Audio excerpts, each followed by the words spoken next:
লিখেছিলেন Jawaharlal Nehru from inside the jail থেকে লেখা, জেলের ভিতর থেকে তার মেয়েকে চিঠি লিখেছিলেন 196 লেটার্স। তার মধ্যে তোমাদের যে এই যে দি কোয়েস্ট অফ ম্যান, এই চিঠিটি হলো 56তম চিঠি, 56th letter. So this is just a letter. এবার এটা কি ব্যাপারটা বুঝতে পারলে যে এটা হচ্ছে একটা জওহরলাল নেহরুর জেল থেকে লেখা তার মেয়েকে চিঠি। এবার চিঠি যেহেতু আসছে, লেটার রাইটিং কি জিনিস, সেই জিনিসটা হচ্ছে একটা শর্ট নোট তোমাদের আছে, আমি হয়তো লিখেছি, কিছুটা লিখে দিয়েছি। লেটার রাইটিং ব্যাপারটা কি? এই লেটার রাইটিং ব্যাপারটা এখানে যে আছে, letter writing is one of the form of non fictional pros.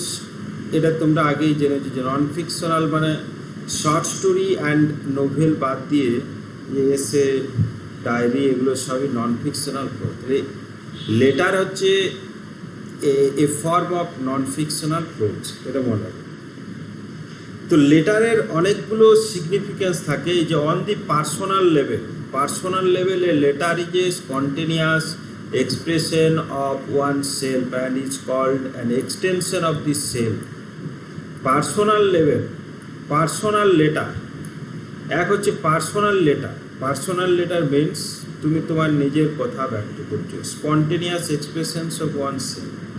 আমরা সবাই চিঠি লিখি, আমাদের আত্মীয় স্বজনকে চিঠি লিখি, কেন লিখি না? We express hour minds. এটা আমাদের নিজের মনের ভেতরের একটা এক্সপ্রেশন। একটা চিঠি মানে আমাদের একটা সেলফ, আমাদের যে ভেতরের মাইন্ডটা, সেটা এক্সপ্রেস হচ্ছে। তাহলে এটা spontaneous expression of our own self, personal. On the social level it's a social significance. কিছু চিঠি আছে তার সোশ্যাল সিগনিফিক্যান্স আছে, কারণ কি চিঠিতে letters hold up the mirror to the age in which they are written. কিছু চিঠি আছে যে চিঠিগুলো একটা এজের ডিফারেন্ট ফিচার্সগুলোকে হোল্ড করে বা কন্টেন করে। সেটা কীরকম না, হয়তো এগুলো একটু অন্যরকম। লেটার্স অন সোশ্যাল লেভেল, যে সোসাইটিতে কেমন ধরনের ভাবনা চিন্তা, তুমি যদি কাউকে একটা চিঠি লেখো, সেই চিঠিতে তোমার যে ভাবনা চিন্তাগুলো, সেগুলো হচ্ছে you are expressing your thoughts, your ideas, those ideas which you have formed from this society, the society which is in a particular point of time, the society of a particular age, the society of a particular point of time. Suppose you are writing a letter now, it means that you are sharing the ideas, the feelings, the expressions that you have formed from the society of this time. It means that today what are the things, what are the incidents, and what are the atmosphere, environment, social environment, political environment, everything is going on at present. All those things, all those events are contributing to form your ideas, your mindset. So when you are expressing your mind, তোমার মনটাকে যখন তুমি express করছো, তার মানে সেই মনটা একটা পার্টিকুলার সময়ে একটা যুগের একটা বৈশিষ্ট্যকে তুমি সেখানে তুলে দিচ্ছ। তার মানে এটা একটা সোসাইটিরও পিকচার, তোমার চিঠি একটা সোসাইটির পিকচার। এটা হলো পার্সোনাল লেভেল এবং সোশ্যাল লেভেল। লেটার্স কি করতে পারে? লেটার্স ক্যান এক্সিউট, এই যেখানে warmth, intimacy, passion, romance.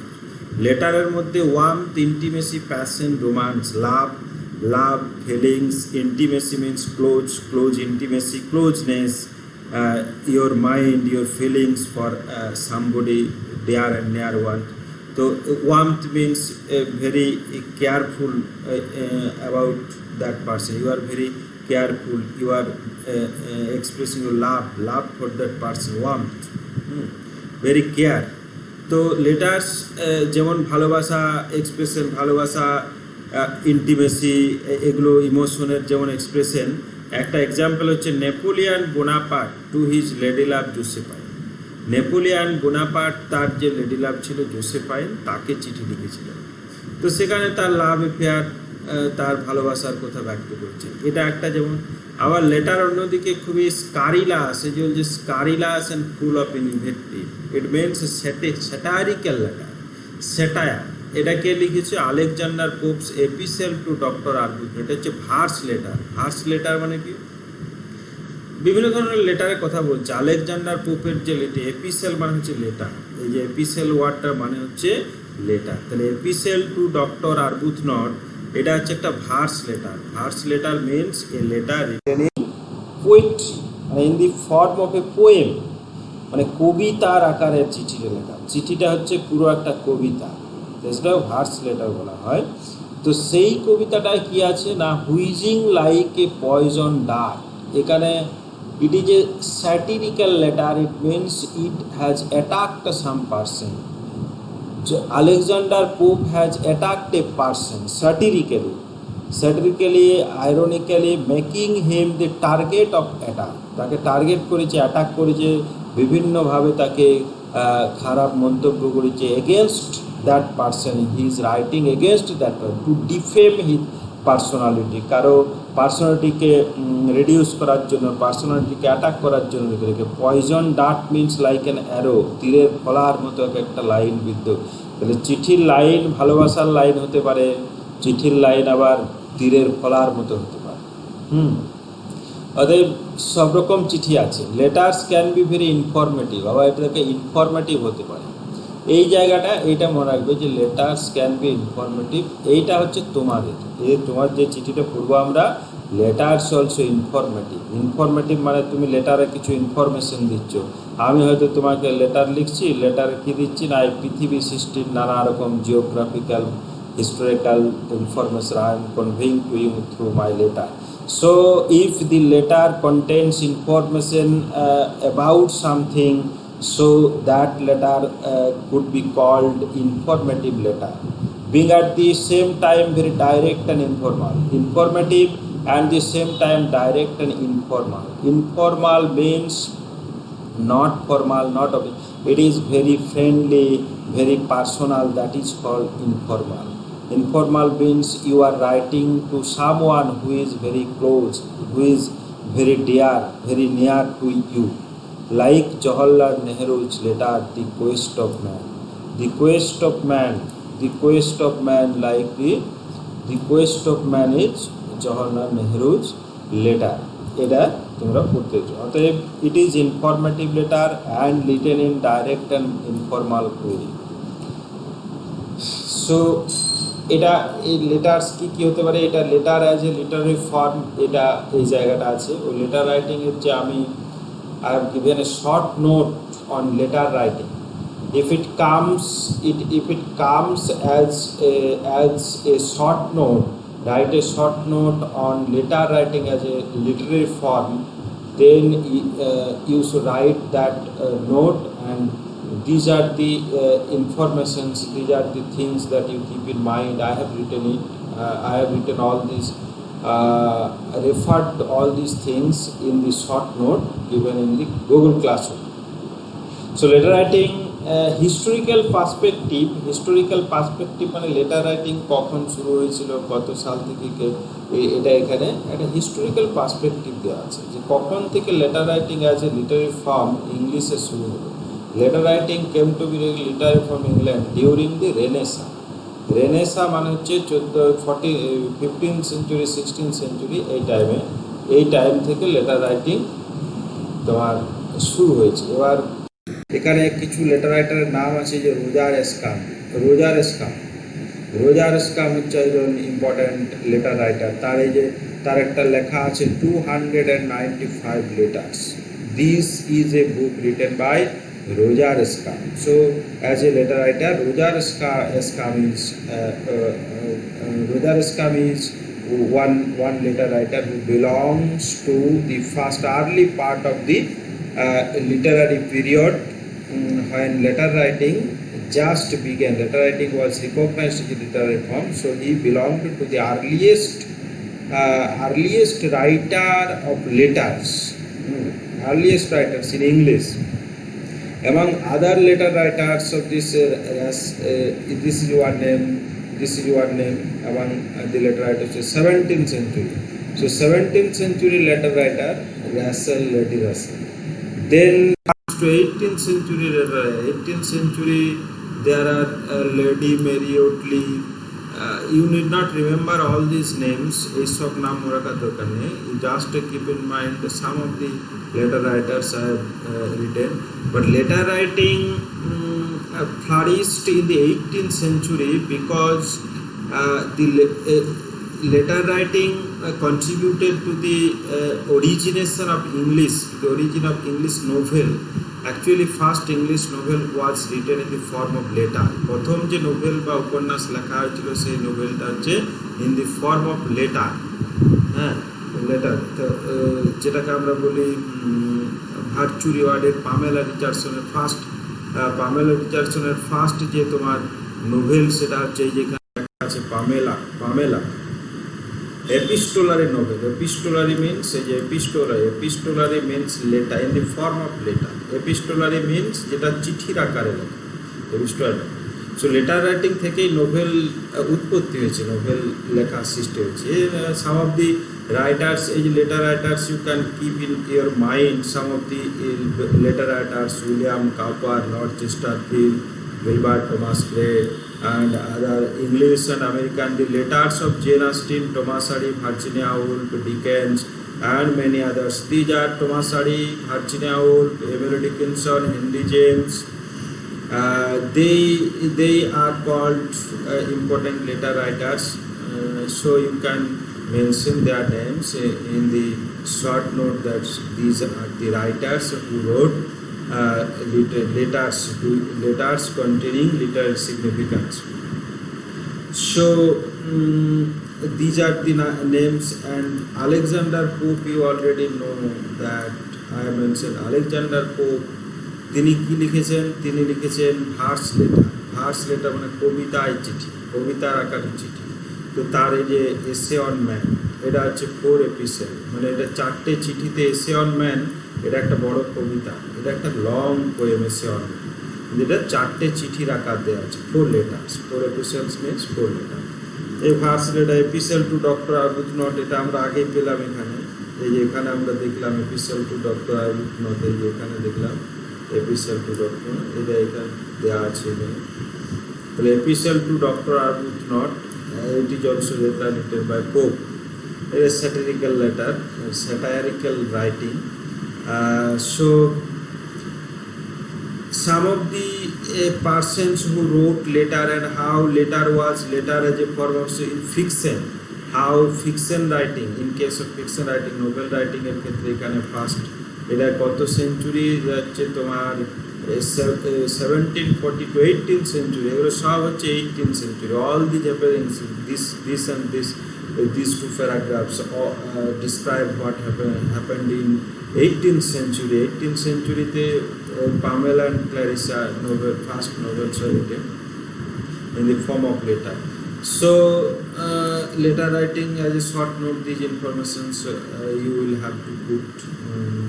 And in the last paragraph, this is important because this is in Indian context. Indian context means ভারতের মধ্যে কারা ভালো ভালো চিঠি লিখেছে, ভারতে এমন কিছু যারা পার্সোনালিটিজ আছে তাদের মধ্যে কারা, যে আমাদের একটা গুড পাবলিক লেটার, যে লেটার এক্সপোর্টস ইস্যু আইডিয়া, একটা গুড পাবলিক লেটার, একটা গুড লেটার হচ্ছে লিটারের piece of work that exports an issue idea, impression, interpretation. It has a focused point and has both informative value and aesthetic appeal. এটা হচ্ছে তার quality. A letter must have informative value and aesthetic appeal. Informative value মানে তার কিছু তথ্য থাকবে, সেগুলো খুবই ইম্পর্টেন্ট। এস্থেটিক অ্যাপিল মানে কি? এস্থেটিক মানে হচ্ছে লিটারারি ভ্যালু থাকবে। এস্থেটিক মানে পড়তে সুন্দর, তার শব্দ সাজানো সুন্দর, everything will be very enjoyable, that is called aesthetic. It has its own beauty, it has its literary features, that is aesthetic appeal. So some of the eminent Indian letter writers, Vivekananda, some of the important Indian letter writers হচ্ছে Vivekananda, Swami Sri, these are Letter writers: Vivekananda, Swami Aurobindo, Mahatma Gandhi, Jawaharlal Nehru. These four persons, they have written important great letters, some of the great letters. So these are all Indian people, so Indian writers, and they are famous persons, very famous persons. Their letters had a significance, political, historical, religious issues. They have written on the theme of religion, politics, history, and Indian culture and civilization. They have written on Indian culture and civilization. So this is from Indian point of view. Our last one such volume of letters, glimpses of world history. This you should keep in mind attentively, because glimpses of world history, this is the name of the book. It is the name of Jawaharlal Nehru's book. So this book is important because from this book your letter has been taken. তোমরা যে চিঠিটা the quest of man heading দেওয়া আছে, এই চিঠিটা হচ্ছে it is taken from this book, Glimpses of World History. This is a book which contains a set of letters, 196 letters which are written by Jawaharlal Nehru to his daughter Indira Gandhi. So this book is consisted of total letters. All the letters combinedly form this book. So Glimpses of World History. This is written, another point you should keep in mind, that this book is totally written inside the jail. Inside the jail, Jawaharlal Nehru was in jail and he wrote two books from jail, Glimpses of World History and another book that was written by Jawaharlal Nehru within jail. And that you all know that book is The Discovery of India. Discovery of India was also written inside jail. So this is the book from where your letter The Quest of Man has been taken. তোমাদের বইয়ে যেটা নেওয়া হচ্ছে। এবার এটা letter writing সম্পর্কে as a short note, you may put all these informations you must read and know about letter writing. And now Jawaharlal Nehru biographical note. I am not going in details of Jawaharlal Nehru's life. I am just pointing out about some important things that you should keep in mind about Jawaharlal Nehru. He was born in 1889. It is important because Jawaharlal Nehru was the first Prime Minister of India, and it will be helpful to you if you keep in mind this information for competitive exams and anywhere as a general knowledge. You must keep in mind Jawaharlal Nehru was born in 1889 in Allahabad, and his father was Motilal Nehru. Motilal Nehru was a very successful lawyer. He was a very successful lawyer, Motilal Nehru. And the next point is Jawaharlal Nehru's education. Education is that he was not given education. He was not admitted in any school, any primary school. He did not go to primary school or any secondary school. He just received his education from his home by the private tutors and at that time English governesses. At the age of 16, he was admitted in a school in England, in a foreign land. So he did not receive any education in India, primary education or secondary education. He did not receive. All he received at home by English governesses, English teachers, English madams and private tutors and English governors. He was taught by these at home. And he was at the age of 16, he was admitted in a school, a public school, but that is in England. So he went to England in order to get education at the age of 16. and there he studied Trinity College and Inner Temple Trinity College. So he became a very skillful person. He knew English very well, he learned English very well, he became a successful lawyer. The same year 1912. So after 1907 to 1912, 7 থেকে 12 5 বছর, these 5 years he was in England and he received education there, and he also learned English very well. And he returned to India. After returning to India, he met Mahatma Gandhi. This is the marking point, that he met Mahatma Gandhi after returning from England. And Mahatma Gandhi also at that time returned from South Africa. You know that Mahatma Gandhi was also a lawyer in South Africa, and his works that he did in South Africa in favor of the deprived Indians there and their political rights. তাহলে মহাত্মা গান্ধী কে ছিল? মহাত্মা গান্ধী হচ্ছে south আফ্রিকায় বঞ্চিত ভারতীয়দের নিয়ে সেই সময় আন্দোলন করছিলেন।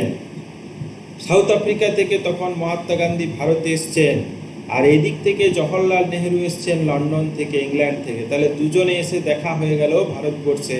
তখন স্বাধীনতা আন্দোলন হচ্ছে, সিভিল ডিসোবিডিয়েন্স মুভমেন্ট, যাকে আমরা বলি অহিংস অসহযোগ আন্দোলন। এই আইন অমান্য, সিভিল ডিসোবিডিয়েন্স মুভমেন্ট মানে হচ্ছে আইন অমান্য আন্দোলন। এই আইন অমান্য আন্দোলনটা যখন মহাত্মা গান্ধী করছিল জয়েন, তখন সেই আইন অমান্য আন্দোলনটায় কে জয়েন করলো? না, এই জওহরলাল নেহেরু।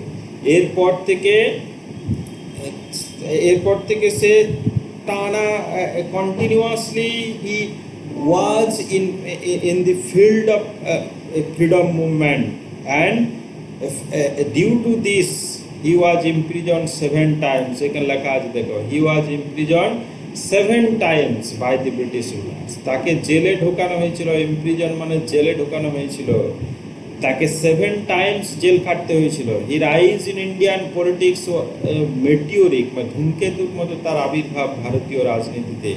এবার ইলেক্টেড কংগ্রেস প্রেসিডেন্ট, অনেকবার কংগ্রেস প্রেসিডেন্ট হয়েছে, 5 times কংগ্রেস প্রেসিডেন্ট, এবং became the first prime minister of India, independent India. তিনি 1947 সালের পরে যখন ভারত স্বাধীন হয় তখন তিনি প্রথম প্রাইম মিনিস্টার, এবং 1964 সালে তিনি মারা যান। সে মারা যাওয়া পর্যন্ত তিনি ছিলেন ভারতের প্রথম প্রধানমন্ত্রী। এই গেল তার লাইফ। মানে তার লাইফে আমরা কি পেলাম? তার বাবা ছিল মতিলাল নেহেরু, বিখ্যাত লয়ার, বড়লোক। He was a rich person, successful person, and he was educated in England. Then he came back to India and joined Mahatma Gandhi in the freedom movement of India. And after that, he was jailed 7 times, 7 bar jail কেটেছে, and then he became Prime Minister of first independent India. And then in the last paragraph, you will come to know about his books, The Discovery of India. The Discovery of India. You know, his books that he wrote, Glimpses of World History. These 2 books you will keep in your mind, The Discovery of India and The Glimpses of World History, and other books are also. So তোমাদের চিঠিটি দেওয়া হয়েছে Glimpses of World History বই থেকে। This is about all about Jawaharlal Nehru. An introduction to the quest of man. The quest of man সম্পর্কে এবারে একটু বলা আছে, যে তোমাদের যে বই থেকে নেওয়া হয়েছে সেই বইটা কি জিনিস। দি কোয়েস্ট অফ ম্যান তো একটা বই, আমি তো বললাম it is a set of letters, 196 letter, 196টা চিঠি আছে। তো এখানে কি লেখা আছে? এখানে frequently interact with his daughter Indira Priyadarshini. এই যে ইন্দিরা প্রিয়দর্শিনী, এটা হচ্ছে জওহরলাল নেহরুর মেয়ের নাম। ইন্দিরা প্রিয়দর্শিনীকে লেখা সব 1928 সালে পাবলিশড হয়েছিল ফার্স্ট সেট অফ লেটার্স। তারপর আবার যোগ হয়েছে তার সাথে আরও কিছু, some letters were added in the latter period in his life. So first set of letters and second set of letter নিয়ে 1929-এ আবার পাবলিশড হলো। তখন এই বইটার নাম ছিল এই যে letters from a father to his daughter, এইটা নাম ছিল বইটা। একটা সাবটাইটেল ছিল being a brief account of the early days of the world written for children, এটা হচ্ছে সাবটাইটেল ছিল। So Glimpses of World History হচ্ছে এটা ফাইনালি অরিজিনাল এডিশনের গ্লিমসেস অফ ওয়ার্ল্ড হিস্ট্রি নাম হলো। এখন এই this were the letters, this result published in 2 volume, দুটো ভলিউমে পাবলিশড হয়েছিল 1934 থেকে 35। And all the 196 letters, the 196, how many letters are there now? All the 196 letters are in this book, the glimpses of world history. So and his book written in pidgin, the first such letter, was written in 1930, so first letter, but your letter, এটা হচ্ছে তোমাদের চিঠি, এটা হচ্ছে তোমাদের চিঠি। The letter you are about to read was written 2 years later, 1932, from Dehradun jail. তাহলে এটা মনে রাখবে যে দেরাদুন জেল থেকে the letter you are going to read, this letter was written by Jawaharlal Nehru when he was in Dehradun jail, and the year is 1932. While in prison, এটা তার বিষয়টা নিয়ে বলা আছে যে সেই চিঠিতে কি বলা আছে না, চিঠিতে বলা আছে, এটা এখানে কিছু পড়ার দরকার নেই, আমি একটু বলে দিচ্ছি, সেটাই মনে রাখবে যে সেই চিঠিতে এগুলো বিষয়গুলো বলা আছে, এটা অতটা দেখার দরকার নেই তোমাদের, তার আমি যেটা বলে দিচ্ছি এই বিষয়টা মনে রাখবে যে সেই চিঠিতে জওহরলাল নেহেরু তার যে 10 বছরের মেয়ে আছে, 10 ইয়ার ওল্ড ডটার, তাকে পৃথিবীর সৃষ্টি সম্পর্কে বলছে, পৃথিবীর ইতিহাস, যে কিভাবে এতদিন পর্যন্ত কখন পৃথিবীর সৃষ্টি হয়েছে, মানুষ একটার পর একটা জিনিস আস্তে আস্তে জানতে পেরেছে। দি কোয়েস্ট অফ ম্যান মানে কি? দি কোয়েস্ট মানে হচ্ছে সন্ধান করা, মানুষের সন্ধান। কি সন্ধান? The curious mind of man, curiosity of man, the quest of man, the search for knowledge, the thirst for knowledge of man, মানুষের জানার ইচ্ছা, এটাই হচ্ছে তোমার মানুষের যে জানার ইচ্ছা, সেটাই এখানে লেখা আছে যে মানুষের জানার ইচ্ছেটা কোয়েস্ট অফ ম্যান। এবার এই কোয়েস্ট অফ ম্যানে কি না, এখানে যে মূল বিষয়টা আছে, মানে যে থিমটা, ইনফরমেশনটা, সেটা হচ্ছে মানুষের ইতিহাস হচ্ছে অনেক দিনের পুরনো ইতিহাস, অনেক বছরের পৃথিবী পুরনো। This earth is long years old, অনেক বছরের, many years old. This earth was originated long ago, and after that man came much later. তারপরে পৃথিবীর সৃষ্টির অনেক পরে এখানে মানুষ এসেছে। মানে অ্যাকচুয়ালি বলতে গেলে কি বলতো, 10 বছরের মেয়ে, তো একটা ছোট মেয়ে, তাকে পৃথিবী বা জিওগ্রাফি বা ইতিহাস বা ভূগোল পড়ালে কেমন গল্পের মতো করে পড়ানো হয় না, তো জওহরলাল নেহেরু সেটাই তার নিজস্ব আইডিয়া থেকে গল্পের মতো করে তার মেয়েকে ইতিহাস আর ভূগোল পড়াচ্ছে, চিঠির মাধ্যমে ইতিহাস আর ভূগোল গল্পের মাধ্যমে পড়াচ্ছে। এটাই হচ্ছে মূল বিষয় চিঠিটার। কিন্তু তার আগে চিঠির যে ব্যাপারটা থাকে, চিঠিটা মানেই হচ্ছে letter writing must be very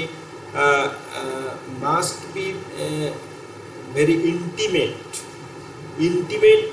When you are writing a personal letter, informal letter, you must be very intimate and passionate, and you must create the sense that you are writing this letter as if you are talking to someone.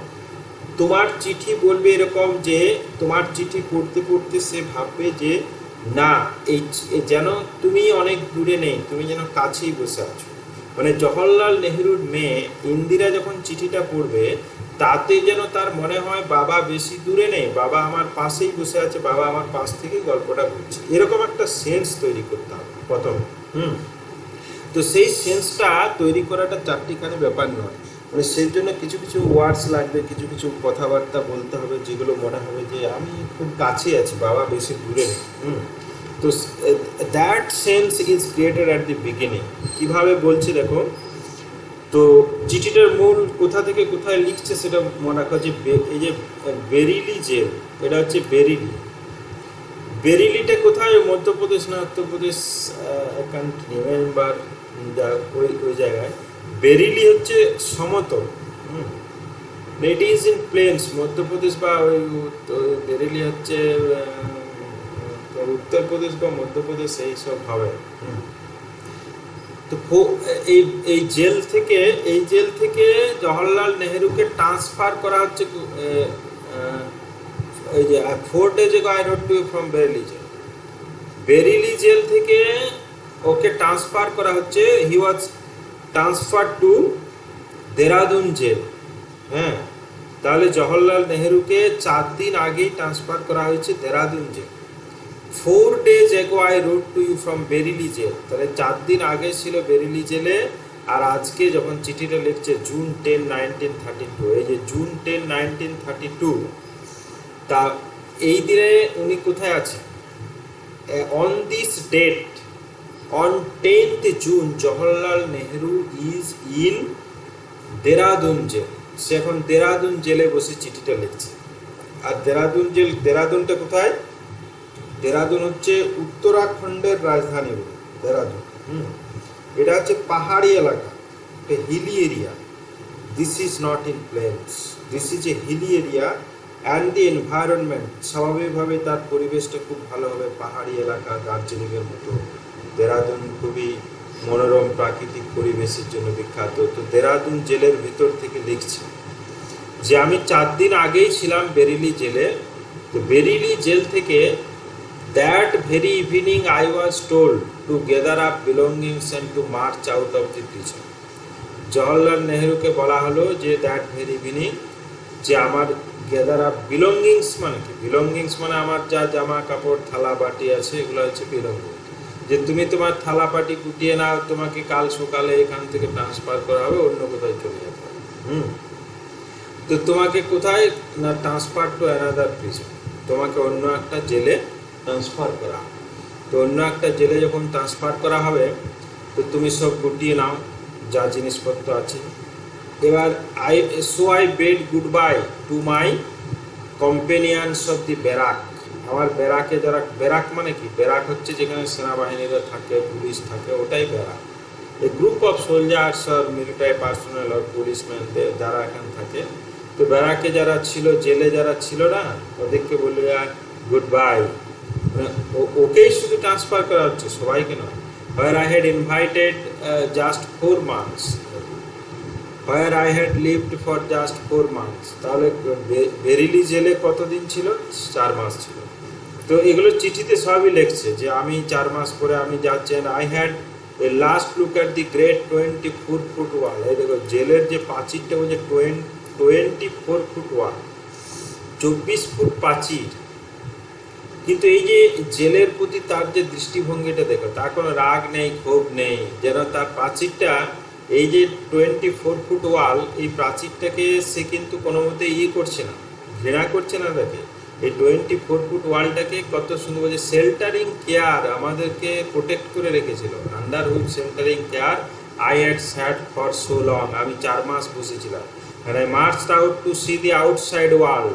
এইবার আমি outside world মানে এতদিন আমি বাইরেটা দেখতে পাইনি, আজকে আমি বাইরেটা মার্চড আউট, এই কাল ভোরে বেরোচ্ছি। এখানে বলেছি যে আগের দিনে সন্ধ্যেবেলা হচ্ছে এগেন ফর এ ওয়াইল, 4 মাস পর আমি আবার বাইরের জগৎটাকে দেখতে পাবো, মানে বাইরের প্রকৃতিটাকে আমি দেখতে, outside world, I will be able to see the outside world.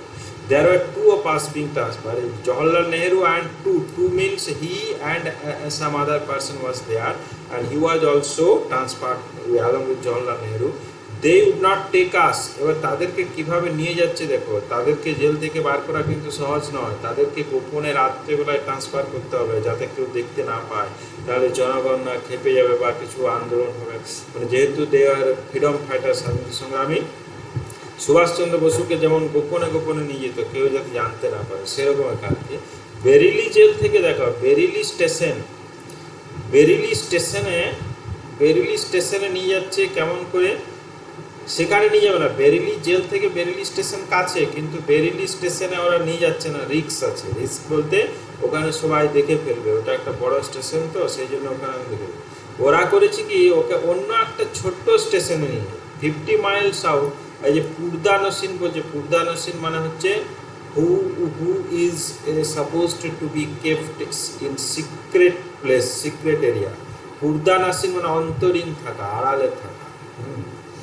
তো ওয়াইল্ডারনেস মানে হচ্ছে জঙ্গল, জঙ্গল টঙ্গল আছে সেরকম একটা জায়গা, মানে বাজার থেকে শহর থেকে দূরে। বেরিলি থেকে 50 miles out they drove us by car to a little station. এই যে 50 miles out they drove us by car to a little station.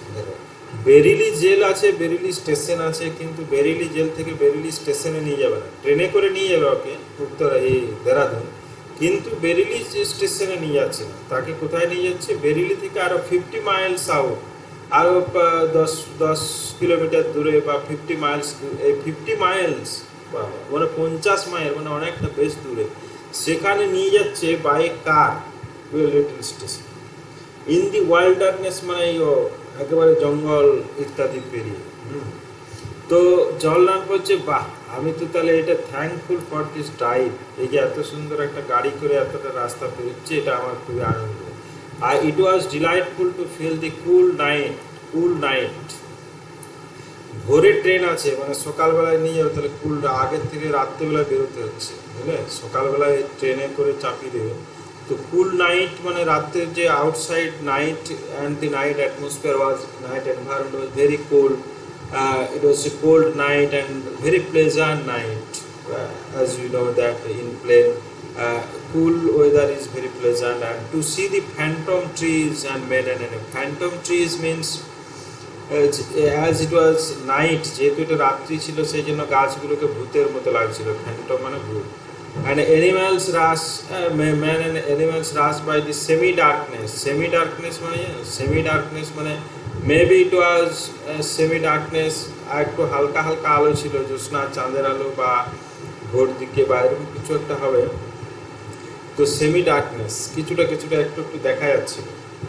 তো তাতে করে মানুষ গাছগুলো দেখছিল, তারপরে অ্যানিম্যাল ছোটাছুটি করছে, এসব দেখতে পাচ্ছে। After many months of secrecy, এটা হচ্ছে তাহলে কি হলো, বেরিলি জেল থেকে তাকে ট্রান্সফার করার প্রসেস চলছে। ব্রট টু দেরাদুন, দেখো কোথায় চলে এলো, দেরাদুনে চলে এলো।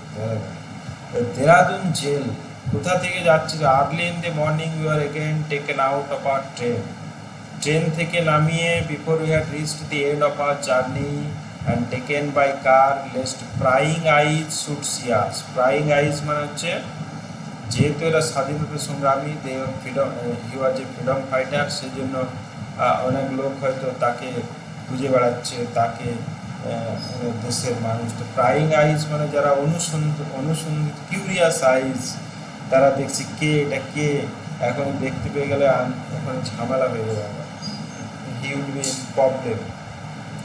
সো প্রায় চোখে লোকে যাতে দেখতে না পায়, end of our journey taken by car.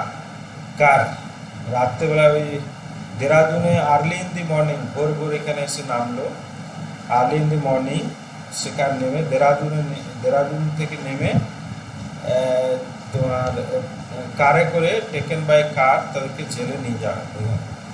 So now he reached Dehradun jail, and এই জেল, এই বানানটা GAOL মানে JAIL, জেল, এটা জেল করে জেল, হ্যাঁ সেজন্য যে little jail of Dehradun, little jail, দেরাদুনের ছোট্ট জেল আছে। ইট ইজ বেটার হিয়ার, এখানে হচ্ছে বেরিলি জেল থেকে এখানে বেটার, কারণ কি এখানে ভালো, এটা ওটা প্লেন ছিল, এটা নট সো, এই যে কোয়াইট, নট সো হট, গরম নেই, temperature does not rise 120 degree Celsius, temperature বেশি, গরম নেই, তার মানে ঠান্ডা ওয়েদার, খুব মনোরম আবহাওয়া, ওই জন্য দেরাদুন জেলটা তার খুবই পছন্দের হয়েছে।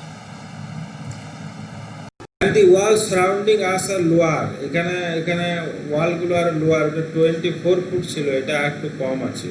তাহলে যেহেতু ওয়ালটা লোয়ার আর গাছ আছে, এখানে trees overlook them are greener, এখানে কত গাছ আছে, trees, that the trees overlook the গাছগুলোকে দেখা যাচ্ছে জেলের প্রাচীর থেকে, গাছগুলো বড় প্রাচীর থেকে।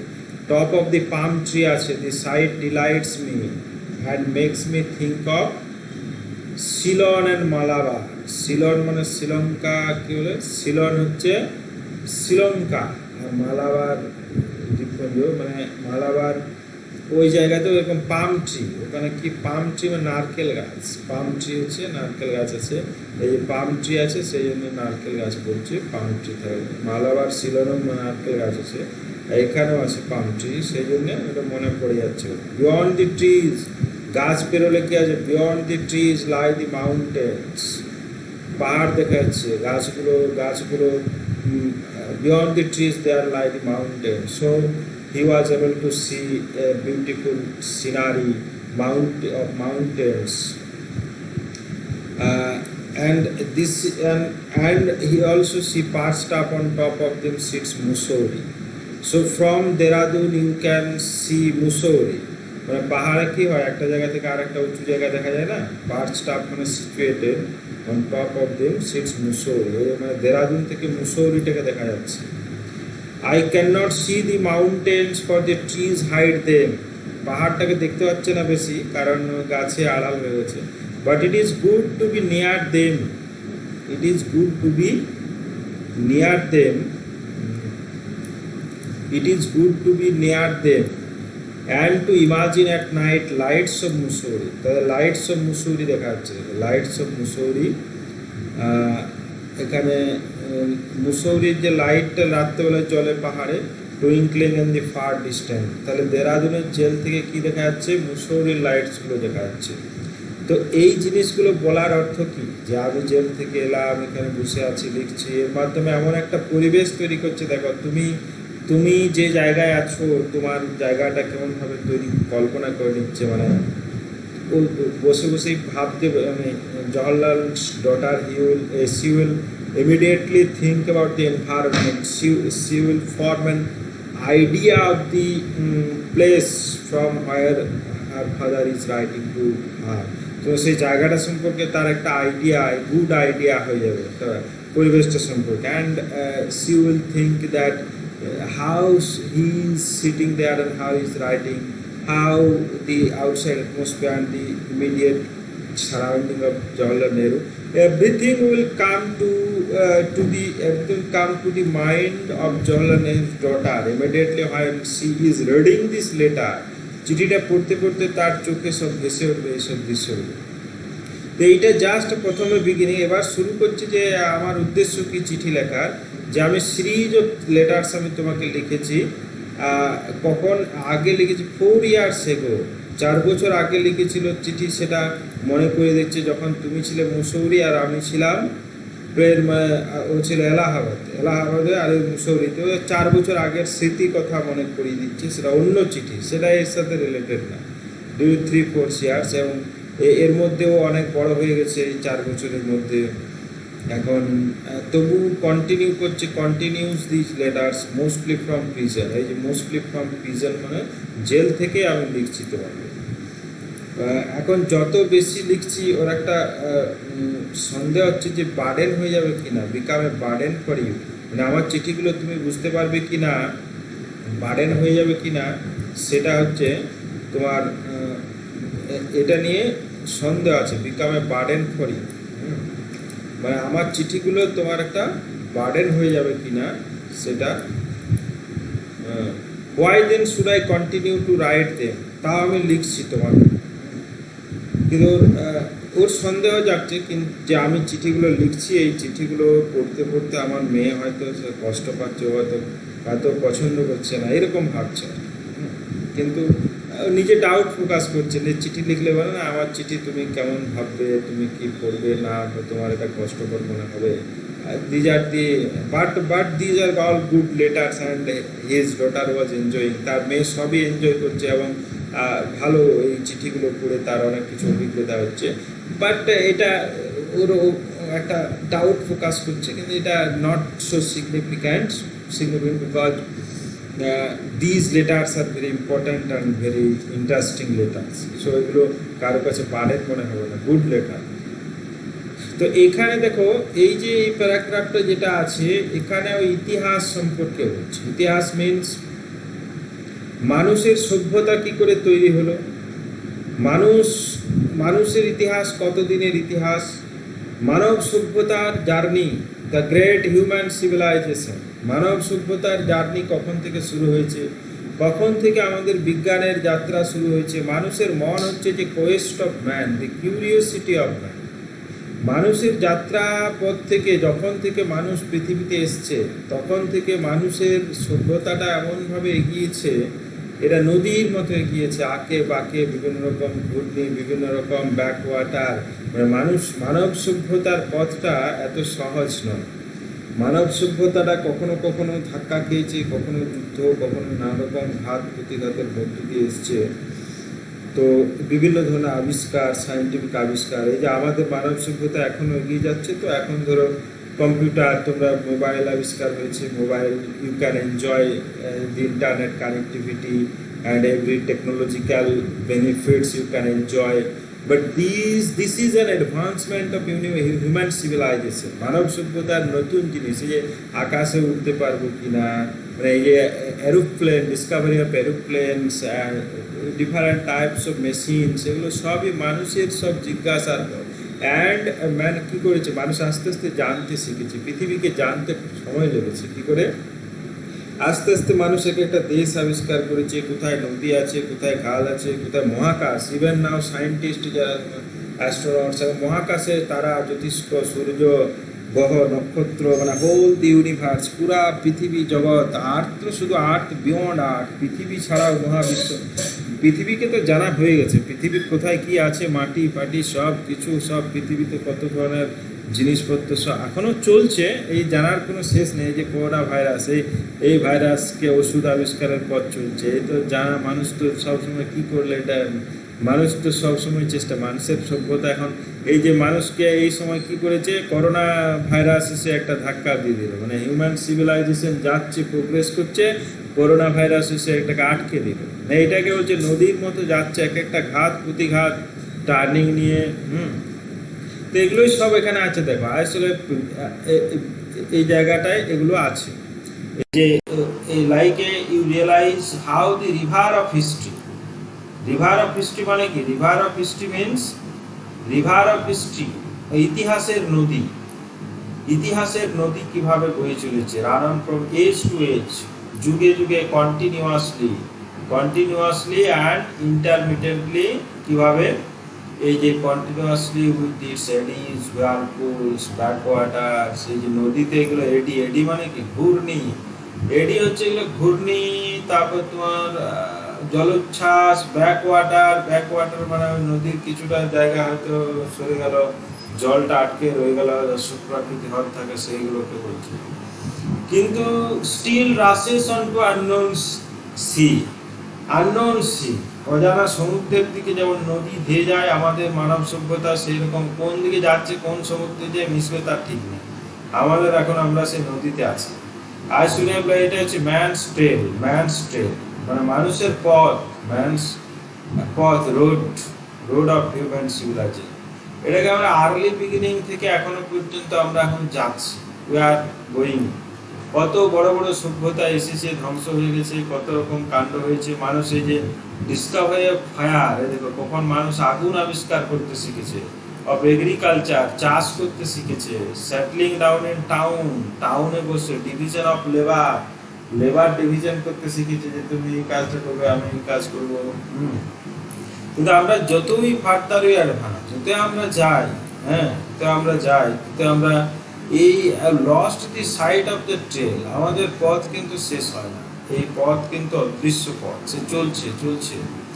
হ্যাঁ, এই হচ্ছে হিউম্যান সিভিলাইজেশনের পদ্ধতি, চলছে। এখন জওহরলাল নেহরু বলছে যে আমি তো হিস্টোরিয়ান নই, মানে আমি ঐতিহাসিক নই যে তোমাকে আমি সঠিক তথ্য দিতে পারবো। আমি যা পড়েছি, whatever I have known by reading many books, I am sharing with you all this things. বলছে I have not got that power. আমার বেশি পাওয়ার নেই যে তোমাকে সব কিছু বলে দিতে পারবো। ইমাজিনেশন, তোমাকে রিলাই আপন your imagination to work on the miracle. তুমি তোমার কল্পনা শক্তিকে কাজে লাগাও। আমার it is my purpose in this letters because I wanted to inspire your imagination so that you can think, you can imagine about all these things, about the art, about human civilization. তোমার কল্পনা শক্তির সাহায্যে তুমি এই সব জিনিসকে যাতে বুঝতে পারো, আমি সেইটার জন্য তোমাকে this is my purpose of writing this letters. এবং when you will grow up, বড় হলে তুমি কি বলবে, রিড অ্যাবাউট এই যে গ্রেট মেনি গুড বুকস। তুমি বড় হলে অনেক বড় বড় বই পড়বে, জানতে পারবে, অনেক কিছু জানতে পারবে। কিন্তু অ্যাট প্রেজেন্ট আমি লিখছি কিসের জন্য না, when I sit down to write and imagine that you are by me talking to each other, আমি এই চিঠিগুলো লিখছি, এই চিঠিগুলো দিয়ে তুমি ভাববে আমি তোমার পাশে বসে আছি, হ্যাঁ আমি লিখছি এগুলো, এটা একটা তোমার সুবিধা হবে, যা মনে হবে আমি কাছে আছি। তো এই যে সিভিলাইজেশন, সেই সিভিলাইজেশনটা আরো ডিটেলস এখানে বলছে। দেখো মানুষ কি করলো, যে একটা বাচ্চা ছেলের সাথে তুলনা করেছে। একটা বাচ্চা ছেলে, এখানে দেখা একটা এটা অনেক হাজার হাজার বছর পুরানো, এটা long many thousands of years. পৃথিবীটা কত বছরের পুরানো না, এই long trail of many thousands of years, কত হাজার হাজার বছরের পুরনো পৃথিবী। তো এই হাজার হাজার বছরের পুরনো পৃথিবী, সেখানে সেখানে এই যে মাইন্ড, মানুষের মন দিয়ে সেটাকে জানতে চেষ্টা করেছে, যে this was mind find out and learn.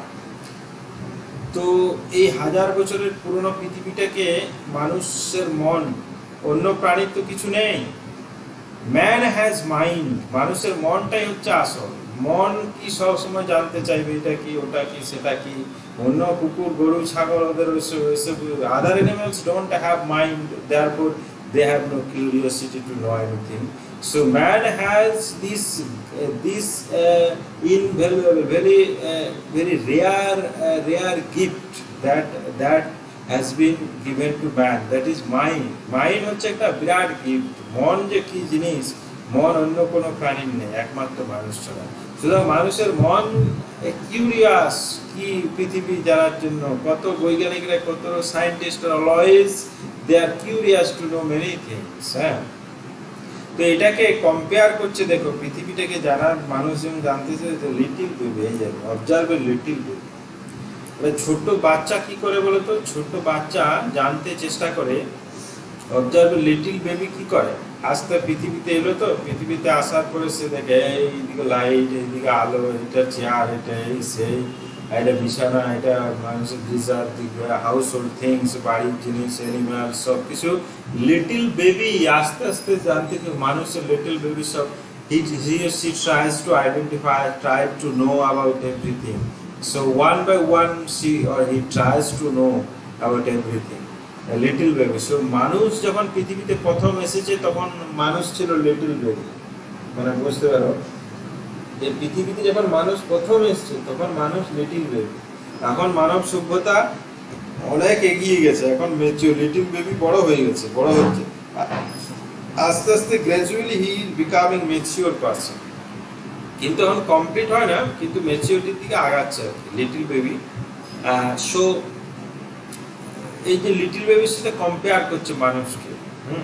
তো লিটল বেবি এসে সব জিনিসকে জানাচ্ছে। Look a little girl, if she is a healthy wide অ্যাওয়ার্ড person, he will ask so many question about so many things.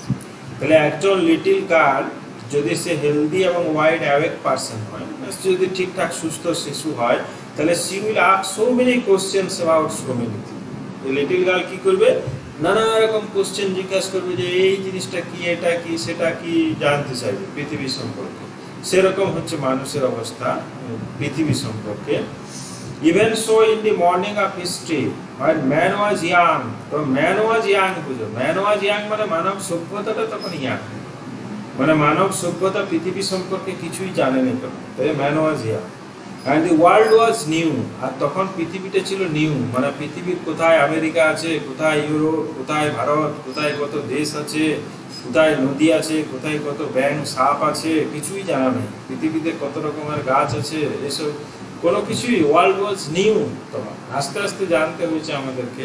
And wonderful, তখন মানুষের তাহলে কি বুঝো, এখন তো তোমরা সব জানো, এখন তোমরা history, now you are reading history and geography and you know everything. You know that how many continents are there, how many rivers are there. You know West Bengal in details, you know. But in the beginning, it was not so. তাহলে এখনো পর্যন্ত West বেঙ্গলে তোমরা সবই জানো, কোথায় মাটি, কোথায় কাদা, কোথায় জল, কোথায় নদী, কোথায় সাগর, কোথায় টাউন, কি সব everything you know, just you need to study your books, the book. So এটা world is not now new. আমাদের কাছে এখন পৃথিবীটা নতুন কিছু না, আমাদের পৃথিবীটা পুরনো হয়ে গেছে, অনেক জানাজানি হয়ে গেছে। কিছু জিনিস আছে জানা যায় না, সেগুলো তো চেষ্টা চলছে। তো এটা তখন তো পৃথিবীটা নতুন, কোথায় কি আছে, কোথায় পশ্চিমবঙ্গ, কোথায় কি ভারত, হ্যাঁ, সেটা ওয়ান্ডারফুল অ্যান্ড দ্য ফিয়ারসাম, তা তো ভয়ও পাবে যদি কোনো কিছুকে না জানো, তাহলে কি হবে? ফিয়ারসাম মানে কি? ফিয়ারফুল, ভয়ের জিনিস। যে হাউ ইউ নো, যে এটা খেলে কি হবে। এখন তো জানো যে টমেটো খেলে কিছুই হয় না, কিন্তু যে প্রথম টমেটো খেয়েছিল তার কথাটা ভাবো, ফার্স্ট যে টমেটো খেয়েছিল। এখনো অনেক ছাতু আছে, এই যে মাশরুম আছে, মাশরুম কোন মাশরুমটা খাওয়া, কোনটা বিষ আছে, এখন তো মানুষ অনেক জানে না। এখন শাক টাক যে খেয়ে জেনে যে এই শাকটা খাওয়া চলে, এটা খাওয়া চলে না, এই ফলটা খাওয়া চলে, এটা এগুলো জানা গেছে। কিন্তু যখন প্রথম মানুষ এই সাহস করতে, ফিয়ারফুল টু হিম, পৃথিবীটা তাকে ভয় ছিল যে ওইদিকে যাবো, ওখানে বাঘ আছে না সিংহ আছে কি আছে। He must have looked, stared all around, asked A question, সব সময় কোশ্চেন করতো, কি জানি এই বাঘটা কেমন প্রাণী। তোমরা এখন জানো যে বাঘ মানুষ খায়, কিন্তু আগে কি মানুষ জানতো বাঘ মানুষ খায়? আগে তো মানুষকে খেয়েছে, দেখতে হয়েছে, তবে তো জানে যে বাঘে মানুষ খায়, ছাগলে মানুষ খায় না, সেটা তো জানতে হয়েছে।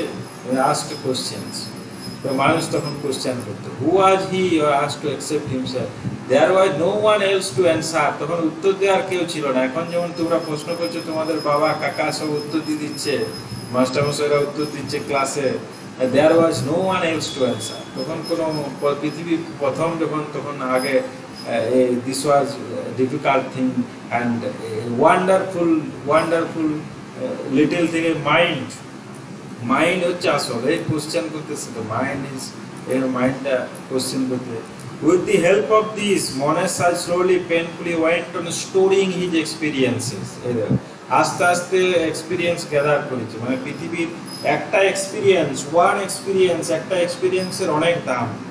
যে এক্সপিরিয়েন্সটা একজন অ্যাচিভ করবে না, এই যে ফার্স্ট যে জেনেছিল যে টমেটো খাওয়াটা স্বাস্থ্যের পক্ষে ভালো, সে একটা এক্সপিরিয়েন্সকে শেয়ার করে গেছে, সেই that experience we have stored in our mind, in our book, এবং that experience we are carrying forward, আমরা সেই এক্সপিরিয়েন্সকে নিয়ে চলছি। মানব সভ্যতা হচ্ছে অনেকগুলো এক্সপিরিয়েন্সের একটা স্টোর হাউস অ্যাকচুয়ালি। হ্যাঁ, যত এক্সপিরিয়েন্সের স্টোর হাউস হয়ে গেছে, এখন সেগুলো আমরা শিখছি, লার্নিং ফ্রম দেম, সেই এক্সপিরিয়েন্সগুলো শিখছি। So from the earliest Times until man's Quest has gone on and he has found out many things, he has found out many things। দেখো, সে অনেক কিছু ফাউন্ড আউট অলরেডি করে ফেলেছে, অনেক কিছু জিনিস জেনে গেছে, he has found out, জেনে গেছে, he has known many things, but many still remain, কিন্তু এখনো তো অনেক কিছু আছে জানা যায়, এখনো অনেক কিছু আছে। The scientists are always striving for that, they are trying to know, and as he advances on his trail, যে হি মানে কি, he means man, advances on his trail, মানব সভ্যতা যত এগিয়ে যাচ্ছে, তত he discovers vast new tracks stretching out before him. মানুষ একটা আবিষ্কার করছে, তো আরো কত কিছু সামনে আবার হচ্ছে, এটা আবার তো রয়ে গেল। One thing you discover and immediately you have a vast undiscovered land, undiscovered new area that you don't know. So one discovery is not enough. So there are many things he had to know. We show to him how far he is still from the end of his quest. End of his quest মানে হচ্ছে যেদিন মানুষ সব কিছু জেনে যাবে। End of his quest মানে end of experience, end of knowing the world. পৃথিবীর সব কিছু জানা হয়ে গেছে, এরকম কি বলা যাবে? কবে বলা যাবে? তো ডাউট করছি, if there is such an end, তার কোনো শেষ কি আছে আদৌ পৃথিবীতে? মানে এই সায়েন্টিস্টরা বা মানুষ কোনোদিন বলবে যে আমাদের সব জানা হয়ে গেছে, আর কিছু জানার নেই, আর কোনো রিসার্চ করার নেই, আর কিছু সায়েন্টিস্টদের আর কিছু দেখারও দরকার নেই, ওদের আর নাসা টাসাগুলো বন্ধ করে দাও, যা আবিষ্কার হয়ে গেছে, যা জানা হয়ে গেছে, আর আমাদের বিজ্ঞানের দরকার নেই, আর কোনো বিজ্ঞানের দরকার নেই। এরকম কি কোনো দিন আসবে? এন্ড অফ হিজ কোয়েস্ট আছে কি কোনো সেরকম শেষ আছে কি? তাই ডাউট করছে যে হাউ ফার, আমি জানা নাই যে স্টিল এখনো কত দূর আছে। What has been this Quest of man, এই যে পৃথিবীকে জানা কোয়েস্ট অফ ম্যান, এটা দুটো জিনিসে ভাগ করছে। এক হচ্ছে রিলিজিয়ান, ফিলোসফি অ্যান্ড সায়েন্স। দেখো, religion and philosophy and science. তো এই পৃথিবীকে রিলিজিয়ান একরকম ভাবে ব্যাখ্যা করেছে। রিলিজিয়ান যদি পড়ো তাহলে একরকম ভাবে পৃথিবীটা কি না তারা একটা ডগম্যাটিক ভিউ। রিলিজিয়ান আর ফিলোসফি, এদের মাধ্যমে যদি তুমি if you want to know this world from the perspective of religion, that will be a different perspective, but we should depend on science. We should depend on science. Many people, they are depending on science. Science is logical, মানে সায়েন্সের থেকে facts আমরা অনেক কিছু জানতে পারি। তাহলে বিজ্ঞান না ধর্ম, কোনটার উপরে ভিত্তি করবে? জওহরলাল নেহরু তিনি অবশ্য বলেছেন যে আমি সায়েন্সটাকেই গুরুত্ব দিই, আমি বিজ্ঞানটাকেই বিশ্বাস করি, আমি রিলিজিয়ানটাকে বিশ্বাস করি না। কারণ রিলিজিয়ান হচ্ছে কি না, রিলিজিয়ান হচ্ছে ডগমাটিক অ্যান্সার। পৃথিবীতে ডগমাটিক অ্যান্সার মানে কি জানো? এই পৃথিবীটা কে সৃষ্টি করেছে? না, ওরা বলবে ঈশ্বর, গড, আল্লাহ। তো এই গড দিয়ে দিল, এবার তুমি গডকে খুঁজে বার করো, এই ডগমাটিক অ্যান্সার। ওরা বলবে যে এই করো, এই পৃথিবীর ধ্বংস হবে, মুখ হবে, এই করলে পাপ হবে, ওই করলে পুণ্য হবে, হচ্ছে রিলিজিয়াস অ্যান্সার। এগুলো কোনো যুক্তি টুক্তি কিছু লজিক নেই। রিলিজিয়ান তার ধর্মের দিক থেকে পৃথিবীটাকে বুঝতে গেলে একটা অন্যরকম logic. That is a different type of things, different way of understanding this world. So if you want to understand this world in terms of religion, that you will have a different idea, different set of things, the experiences through religion. But if you want to know this world from science, science give a doubting and hesitating reply.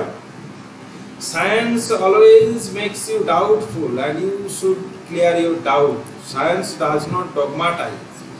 Science, it's all answers that science gives, all things are proven মানে প্রমাণিত জিনিস, সব কিছু facts তোমার কাছে প্রমাণ করে দেখাবে। সায়েন্স হচ্ছে experiment, but to experiment and reason rely on the mind of man. যে সায়েন্স হচ্ছে এক্সপেরিমেন্ট অ্যান্ড রিজন, আর রিলিজিয়ান হচ্ছে ডগমাটিক অ্যান্সার। তো এখন এক্সপেরিমেন্ট অ্যান্ড রিজন, বিকজ আমরা পৃথিবীকে এভাবেই জানছি, একটা করে সায়েন্সের মাধ্যমে তো জানছি, তাহলে সায়েন্সটাই বেটার। রিলিজিয়ানের দিক থেকে গেলে তো তাহলে ওষুধপাতি লাগবে না, সে আগেকার দিনের মতো মেডিসিন, ডাক্তার তো এলোপ্যাথি থাকবে না, কবিরাজি ওষুধ, রিলিজিয়ান ও মারা গেলে বলবে এটা ভাগ্যে ছিল, এই ছিল, ওগুলো হচ্ছে রিলিজিয়ান। আর সায়েন্সের হচ্ছে এক্সপেরিমেন্ট। জওহরলাল নেহরু বলছে, I need hardly tell you that my preference are all for science methods of. তাহলে the letter writer Jawaharlal Nehru prefers, ও কি পছন্দ করছে, likes to all for science and the methods of science. Tell you that my preference, my likes হচ্ছে science, methods of science. আমি science, I depend on science, বা আমি সায়েন্সকে বিশ্বাস করি। ঠিক আছে, এটা বললো যে কিভাবে দুটো ধারায় মানুষ বোঝার চেষ্টা করছে পৃথিবীকে। We may not be able to answer these questions about man with many assurance, but we can see that the quest itself has taken two lives. The quest itself has taken two lives. সেই দেখো, মানুষের জিজ্ঞাসা, মানুষের মন দুটো লাইনে গেছে। মানে মানুষ কিভাবে পৃথিবীটাকে বোঝার চেষ্টা করে, না দুটো হবে। কি দুটো হবে না, এক হচ্ছে মানুষ তার এখানে দেখো দুটো ধারা, man has looked outside himself, মানে outside world as well as inside. Inside মানে কি বলতো, ইনসাইড মানে মানুষ নিজের অন্তরটাকে বোঝার চেষ্টা করছে, আর আউটসাইড মানে তুমি দুটো জিনিস, মানে আমি কে, আমি আমাকে বোঝার চেষ্টা করছি, আমার মনের ভিতরটাকে বোঝার চেষ্টা করছি একটা, আর একটা হচ্ছে আউটসাইডে কি কি হচ্ছে সেই সব জায়গায়। মানে দুটো ধারায় মানুষ বুঝছে। মানে অ্যাকচুয়ালি আমাকে বোঝা মানে হচ্ছে try to understand nature of man. Nature মানে হচ্ছে আউটসাইড একটা, এটা হচ্ছে আন্ডারস্ট্যান্ড নেচার মানে প্রকৃতি, প্রকৃতি, আর হচ্ছে এটা আন্ডারস্ট্যান্ড হিমসেলফ মানে নেচার অফ মাইন্ড। এটা হচ্ছে মাইন্ড আর এটা হচ্ছে আউটসাইড নেচার, এটা আউটসাইড। তাহলে এই যে দুটো, এই যে উপনিষদে বলা আছে যে নো দাই সেলফ, নো দ্য ম্যান হচ্ছে ইজ পার্ট অফ নেচার, আবার মানুষ প্রকৃতির অন্তর্গত। নো দাই সেলফ মানে কি, আগেকার উপনিষদে বলা আছে, ফিলোজফার্সরা বলে যে তুমি নিজেকে জানো, আগে নিজেকে জানো। নো দাই সেলফ মানে you are a part of nature. তুমি যদি নিজেকে বুঝতে পারো তাহলে তুমি পৃথিবীটাকে বুঝতে পারবে, মানে you are a part of nature, তোমার নিজেকে জানতে হবে। তো এটা আগেকার quest is really one, actually the quest is really one, মানে এটা আগেকার যারা আছে, যারা আগেকার মানে জ্ঞানী, এই যে ইন্ডিয়া অ্যান্ড গ্রিসের যারা ফিলোজফার, এই যে ইন্ডিয়া, গ্রিস অ্যান্ড উপনিষদ এরা সব কি বলছে, এরা বলছে যে অ্যাকচুয়ালি নিজেকে জানাই হচ্ছে সব কিছু জানা। নো দাই সেলফ, নো ইয়োর সেলফ, নিজেকে জানাই সব কিছু জানা, এরা এটা বলছে। The quest is really one and the same, মানে এই দুটো ধারা অ্যাকচুয়ালি মনে হবে একই ধারা, মানে প্রকৃতিকে জানা এবং নিজেকে জানা, দুটো ধারায় যদিও আমরা জানছি, কিন্তু উপনিষদ বা গ্রিস, ইন্ডিয়ার আগেকার দার্শনিকরা, ওল্ড ফিলোজফার্স যারা আছে, এই যে তারা বলছে যে মানুষকে জানাই হচ্ছে সব জানা। সো এটা অনেক পুরনো ধারা, এই যে ওয়ান্ডার্স, এই রেকর্ড অফ নোয়িং, নো দাই সেলফ, এটা অনেক ওল্ড আরিয়ান ইন্ডিয়ান, মানে সে আর্য জাতি যখন ভারতে এসেছিল। The other knowledge of nature has been the special province of science. এই যে নেচার, নিজেকে জানাটা এটা সায়েন্সের নয়, প্রকৃতিকে জানা হচ্ছে সায়েন্সের, পুরোটাই হচ্ছে সায়েন্সের উপর ডিপেন্ড করতে হচ্ছে। হ্যাঁ, এই ক্ষেত্রে মানুষ অনেকটা এগিয়ে গেছে, মানে সায়েন্স যে কত অ্যাডভান্স হয়েছে। How taking charge of both the lines, this quest and coordinate look out convey the most. Science has indeed spreading out its wings over further now. Science is the development. This is about development of science. Science দেখো কত দূর এগিয়ে গেছে না, science looking up with confidence to the most distant stars, মানে এই যে মহাজগৎ, মহাবিশ্বের সম্পর্কে knowledge about stars, universe, moon, about the universe, ওদের সম্পর্কে যে ছোট ছোট কত জিনিস আছে, ইলেকট্রনস অ্যান্ড প্রোটনস। বিজ্ঞানে তোমরা পড়েছো যে ইলেকট্রনস অ্যান্ড প্রোটনস, কত সূক্ষ্ম জিনিস, যে কোনটা ইলেকট্রন কোনটা প্রোটন, মানে এগুলো সায়েন্স সব ডিসকভার করেছে, বুঝতে পেরেছে যে প্রকৃতির মধ্যে ইলেকট্রন প্রোটন আছে। নেচার, আমাদের প্রকৃতির মধ্যে 108টা না কোটা মৌলিক কি বলে যৌগ আছে, মলিকিউল আছে, তারপরে সেই মানে ওগুলোকে কী বলে যৌগ, ওই কী বলে মৌলিক পদার্থ। হ্যাঁ, মৌলিক পদার্থ মিনস ওই যেগুলো কম্বাইন করে আরও অনেক কিছু তৈরি। মৌলিক পদার্থ আছে, যে ইলেকট্রন প্রোটন আছে নেচারের মধ্যে, কত এই সূক্ষ্ম দিয়ে very small things, electrons and proton, but science is discover, science কিন্তু এগুলো জানতে পেরেছে। ভেরি ওয়ান্ডারফুল লিটিল থিং, কত লিটিল থিংস ইলেকট্রন প্রোটন এগুলো জানতে পেরেছে। সো শেষের যে এটাই আছে, এটাই লাস্ট প্যারাগ্রাফ যেখানে আছে, এখানে Jawaharlal Nehru has expressed his concern over the knowledge. এই যে সায়েন্স এত কিছু আবিষ্কার করেছে, কিন্তু সায়েন্সের যে আবিষ্কার সেটাকে মানুষ ভালো কাজে লাগিয়েছে না এই যে তোমার সভ্যতাকে ধ্বংস করার কাজে লাগিয়েছে। The mind of man, voyage of discovery, as he learned to understand more, he has utilized, harnessed it to his own advantage. তার নিজের সুবিধার কাজে লাগিয়েছে নেচারকে। Thus he has owned more power. He has owned more power. সে আরো পাওয়ার নেই, পাওয়ার অর্জন করছে। He has owned more power. যে পাওয়ার মানে কি? পাওয়ার মানে এই যে তুমি মোবাইল ফোন একটা পাওয়ার, হ্যাঁ, মেশিন হচ্ছে পাওয়ার। এই যে আমরা রাস্তার কাজ করি বা জেরক্স করি, সবই মেশিন হচ্ছে আমাদের পাওয়ারফুল করেছে। কিন্তু এই যে ওন মোর পাওয়ার, এই পাওয়ারটাকে, এটাকে positively if you utilize it in a positive way, that is very good, but if you use it in a negative way, that is very bad, and that is the concern of the writer also, but unhappily that is said in the last line. Line that unhappily he has not always known how to use this new power. Man does not know how to use this new power of science. He has misused it. Science has discovered many things, অনেক কিছু জিনিস, but misused it. এই যে দ্বিতীয় বিশ্বযুদ্ধে during the second world war, you know, the atom bombs dropped on the two cities of Hiroshima and Nagasaki, and human civilizations destroyed totally.